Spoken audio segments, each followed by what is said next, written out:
We're going to read chapter 9, September. It's called Secrets today. You can see there is the picture at the beginning. Looks like maybe some of her family from back in China. Let's see. The Dodgers were 7.5 games ahead of the second-place Cardinals when the dog days of August ended. Alas, Toscanini had not fared well. He looked awful, really chewed out, a shadow of his showy self. Much, too much of him now feathered the bottom of his cage. Shirley worried. Father cited scientific proof that birds often molt during hot weather. Mother filled Toscanini's cup with another herbal brew. This one, she assured Shirley, had successfully cured thousands of Chinese of baldness. Wait and see. Yes, Mother. But as soon as her mother's back was turned, Shirley secretly dumped the concoction. Not because of a lack of faith in her mother's remedies, just the opposite. She was sure the Senora would rather find upon her return a parrot, however bald, than Toscanini with yards of straight black hair. Shirley was still worrying the night before the first day of school. Everything had been readied, new shoes that did not pinch, spiral notebooks that rustled like dollars from the bank, and yellow pencils sharpened to a decimal point without a tooth mark to be found. Yet she was uneasy. The problem was not just Toscanini. What was it, then? As she lay in the dark, her thoughts flitted here and there, never staying for long, like the glow of fireflies on a late summer's eve.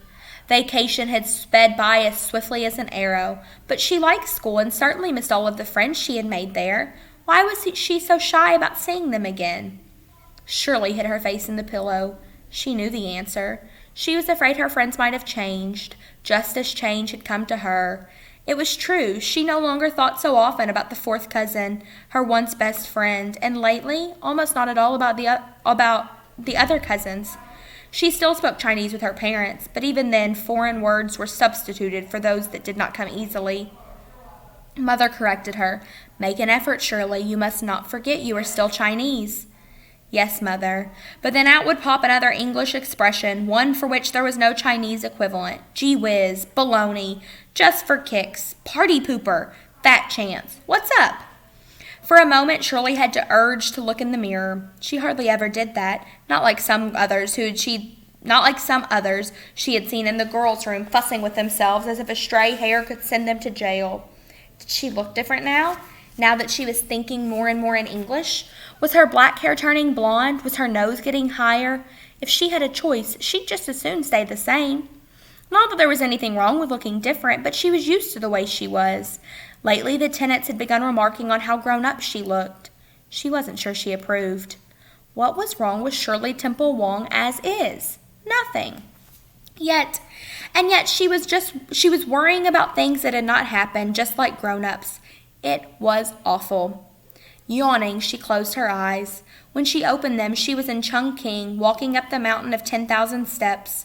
The fog was dense like steam from the bowels of the earth. She did not know if it was dawn or twilight, an in-between time. Her legs felt heavy as if she were wading through deep water. She came to a fork in the road, one she remembered well, but now she could not tell which path was the way home. She looked to the east and thought she heard Mother call, "This way, this way." She looked to the west and thought she heard her father call, "This way, this way." Confused, she did not know how to choose. Then she thought that perhaps she had imagined it all, for suddenly the voices were gone and she was afraid to venture down either path and be lost. Better go back, she thought. She had come too far, no telling whether the voices were fox spirits imitating the voices of loved ones out to entrap her. She turned and ran until she bumped into a wall. It encircled her. She could see over it, but it was too high for her to scale. On the other side, she recognized fourth cousin and all the other cousins.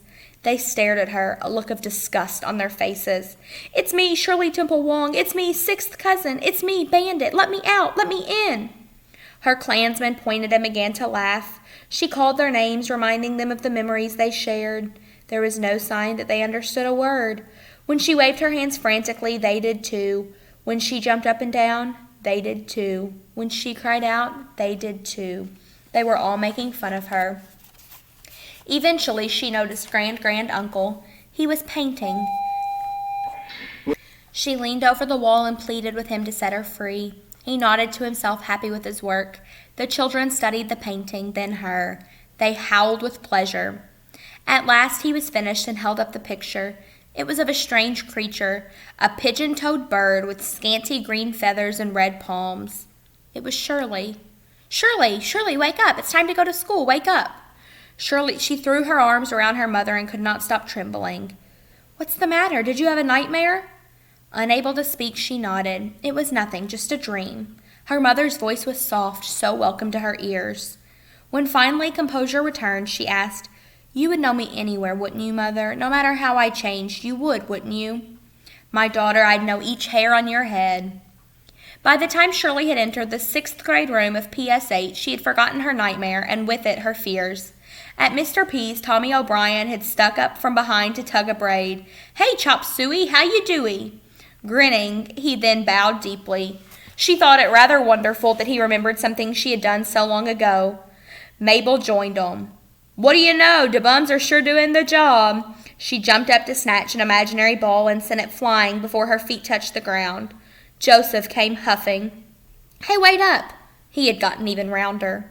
Maria offered them a fistful of double bubble gum. Even Irvy sort of waved from across the street. It was a new classroom, but they all took their old seats and talked about who their new teacher might be. When Mrs. Rappaport walked in, the class cheered.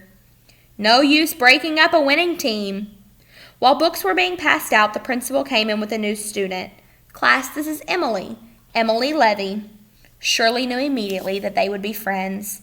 Emily had huge blue eyes that were magnified even larger by a pair of horn-rimmed glasses, and she was the only other girl in the class besides herself who wore 2 long braids. Though plain, she did not look at all like fourth cousin, yet there was something about her that reminded Shirley of her once favorite companion. Perhaps it was the impression they both gave of no-nonsense. Their friendship began at lunch when Shirley showed Emily where to buy tickets and took her through the line, whispering who among the counter ladies gave generous portions and what was good to eat and what should be avoided at all cost. "The corn muffins are the same ones from last year. Never, never touch the rice pudding."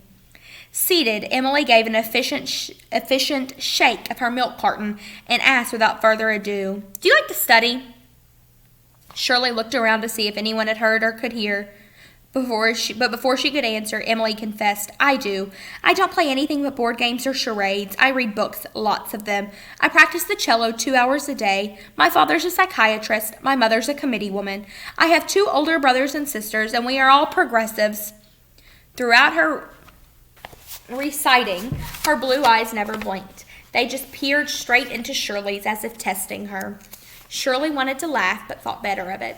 Clearing her throat, she replied in tones worthy of a monk collecting alms. "I like to study. I play all games. I read books. I hate the piano. My father's an engineer. My mother's a landlady. I have 8 cousins, a landlady. I have 8 cousins, and we are all Chinese." The response was obviously satisfactory, for Emily took a bite out of her tuna fish sandwich. It was only after Shirley went to Emily's house that she understood what her new friend had said. A cello was a big violin that sat on the floor. A progressive was someone who called her mother and father by their first names. A psychiatrist was a doctor who never wore a white coat and kept an office in the basement of a brownstone house furnished with a desk, a chair, and a leather couch and lots of books, but no glass-enclosed shelves of scissors, needles, vials, bandages, or medicines, herbal or otherwise. A committee woman wore charcoal sweaters and skirts of scratchy material and wrote notes on a bulletin board while talking to other committee women on the telephone. Board games were not played with a ball. Charades was fun. Shirley's mother heartily approved of this new friendship, for never once did Shirley return from Emily's dirty, tattered, or wounded. Never once without a borrowed book to read. Emily had the entire collection of Nancy Drew mysteries. Her brother had every adventure that Zane Grey ever wrote. Best of all, the Levy family played chamber music every afternoon, thus broadening Shirley's cultural horizons. In the beginning, Shirley only listened politely, hunting for the tune, because all too often each instrument sang its own song and confused her. How do you listen to several conversations at once? Still, she admired the ritual, envying the Levys the pleasure they took in one another's company, wishing her cousins lived nearby so she could have an orchestra of her own. Only one aspect of her friendship with Emily would have displeased her mother, but she was not likely to find it out, and so Shirley did not trouble herself too much over it. One afternoon, when they were alone in the house, Emily closed her arithmetic book and whispered, "Can you keep a secret?" "Will you?" "Of course." "Will you swear it in blood?" Shirley thought it over and asked, "How much blood?" "Not much." How much was not much, she wondered. Before she had a chance to inquire further, Emily rushed out of the room. She returned brandishing a long pin with a pearl on one end. "Give me a finger." Shirley reluctantly offered a pinky. With a quick motion, Emily stabbed it, and while Shirley stared at the blood oozing out, her friend performed the same operation on her own finger. Then, solemnly pressing pinky upon pinky, she said, "Swear unto death that it will be our secret no matter what." "I swear." Unblinkingly from behind the glasses, Emily insisted, "Swear the entire oath." "I swear unto—" Shirley hesitated. Grandma had always forbidden her from saying that word. Say it, and the gods will be tempted to make it so. But how could she refuse now? Her best friend was waiting. Perhaps, she prayed, the gods only spoke Chinese, never studied English, and would not recognize the temptation in another language. Death, that this will be our only secret no matter what. The corner of Emily's mouth lifted into a wicked smile. They tiptoed down the stairs past the living room, down the stairs to Dr. Levy's office. Emily put her ear to the door. Shirley did the same. She could not hear a sound. Emily carefully tried the knob. It turned and they slipped inside.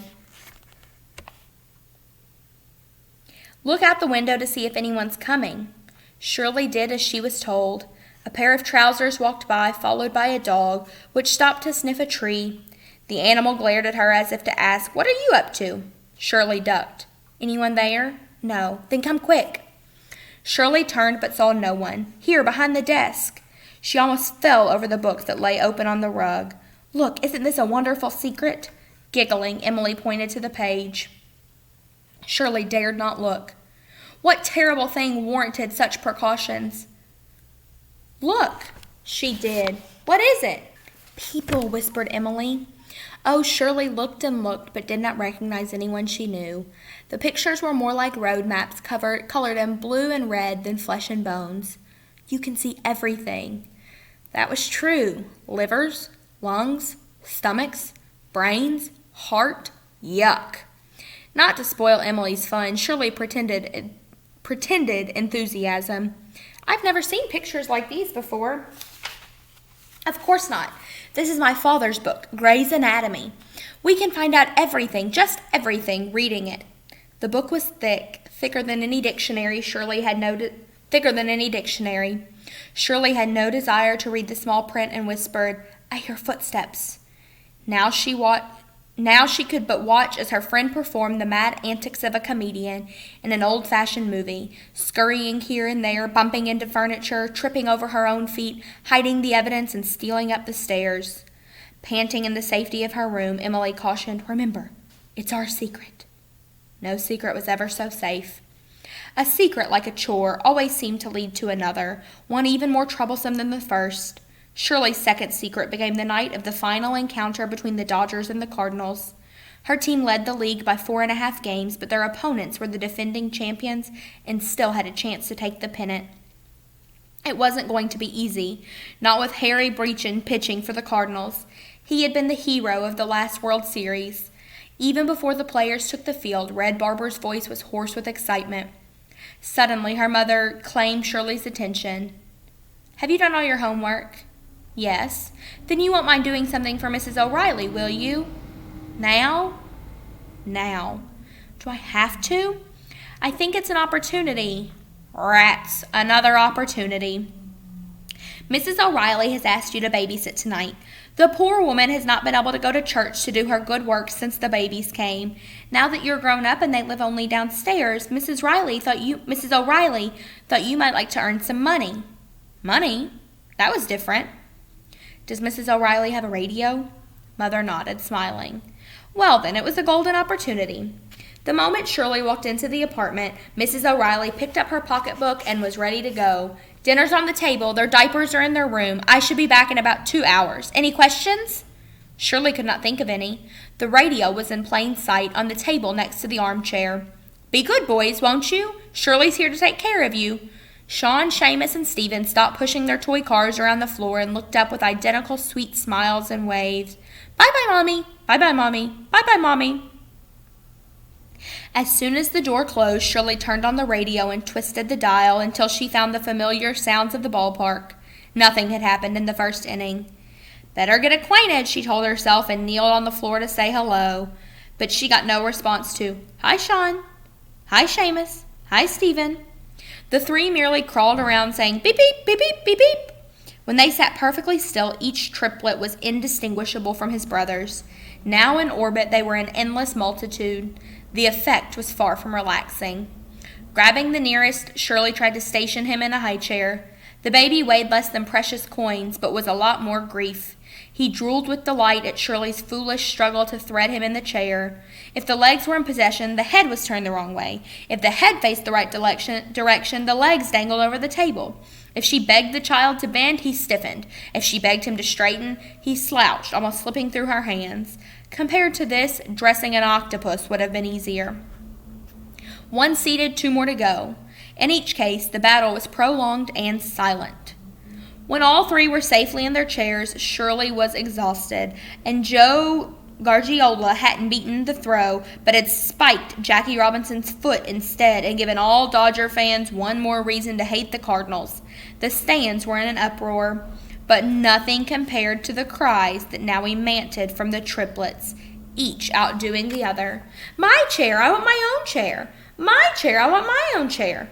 My chair, I want my own chair. Shirley didn't even know which one was Sean, Seamus, or Stephen, much less their chairs. Okay.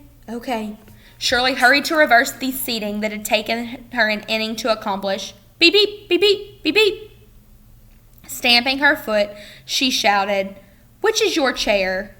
All three pointed to the one facing the kitchen. That mine, that mine, that mine. Third uncle was right. Money did not rain from the skies, but no baby was going to defeat her. She picked up the nearest one and sat down at the table. With one hand tight around his belly, she fed him with the other. The process was messy, like pitching coal onto a moving train. Meanwhile, Robinson came to bat and almost got into a fight with the catcher. If it hadn't been for the umpire, there would have been a riot in St. Louis. Shirley longed for just an official to keep the peace among Sean, Seamus, and Stephen. When one was not spitting out food, another was tugging at her skirt, while the third screamed for his car, which had rolled underneath the sofa. By the fifth inning, she had finally restored the dining room to its original condition. Now with one man on base, her hero smacked the ball right out of the park. She yelled, Hooray! The boys did too.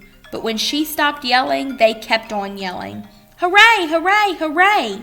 Please stop. Please don't shout anymore. She might as well have been speaking Chinese. Somehow she managed to peel off their clothing, stuff them into pajamas, and put them to bed. Then, muttering thanks to the goodness Kuan Yi, she flung her weary self into the armchair to seek solace in the uninterrupted enjoyment of the last inning. No sooner had she done so than a chorus of cries issued from the bedroom.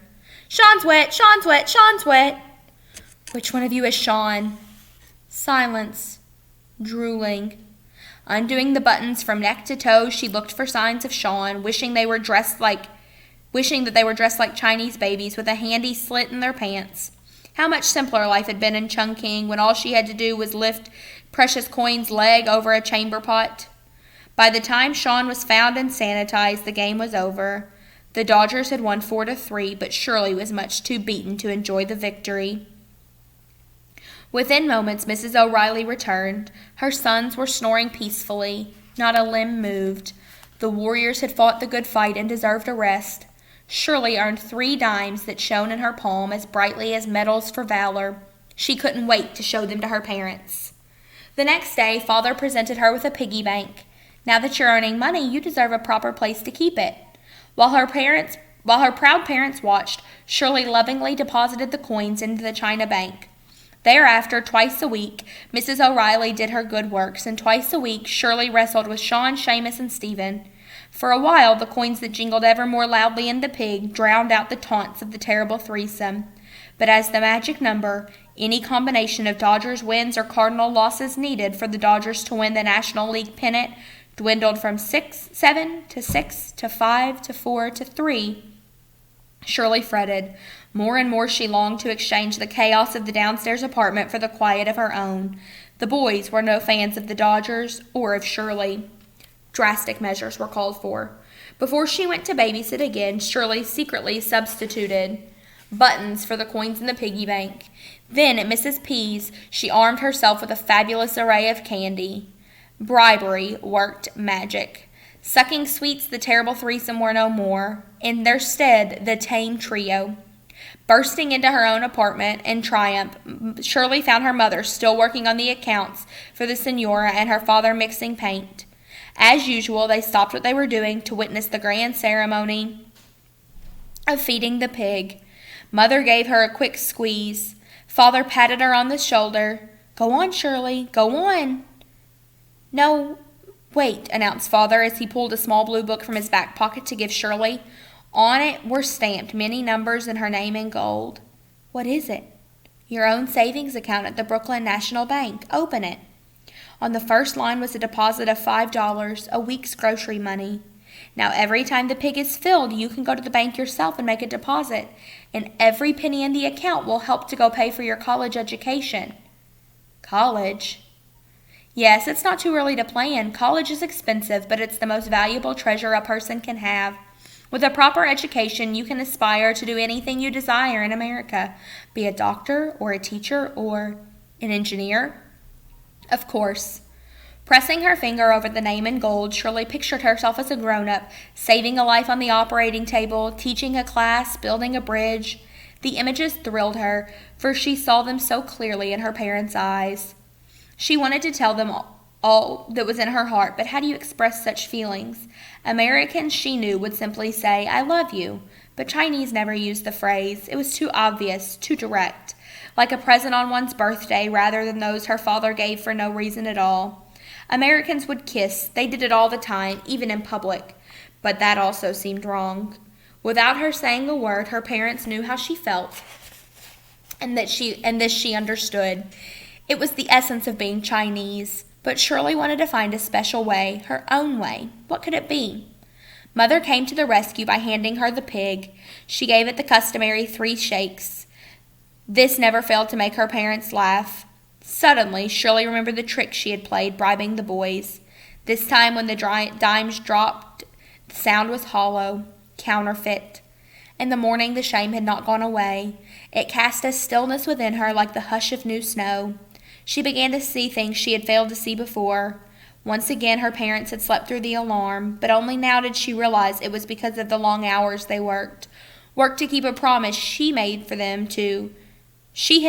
them to the Senora, worked to build a new life for them in America, worked without complaint, always with cheer. How could she deceive them so? She confessed everything to Emily. "You'll feel much better when the buttons are replaced." "How?" "I'll share my school meals with you until you've saved enough." "You will?" "Yes, that's what friends are for." But things thoughtlessly done are never so easily undone. This Shirley learned the next time she babysat. Expecting candy and having none, the boys took turns unplugging the radio. 3 against 1 was no contest. And so she missed the crucial game, the game that clinched the pennant for the Dodgers. And that is the end of Chapter 9. That was a long one.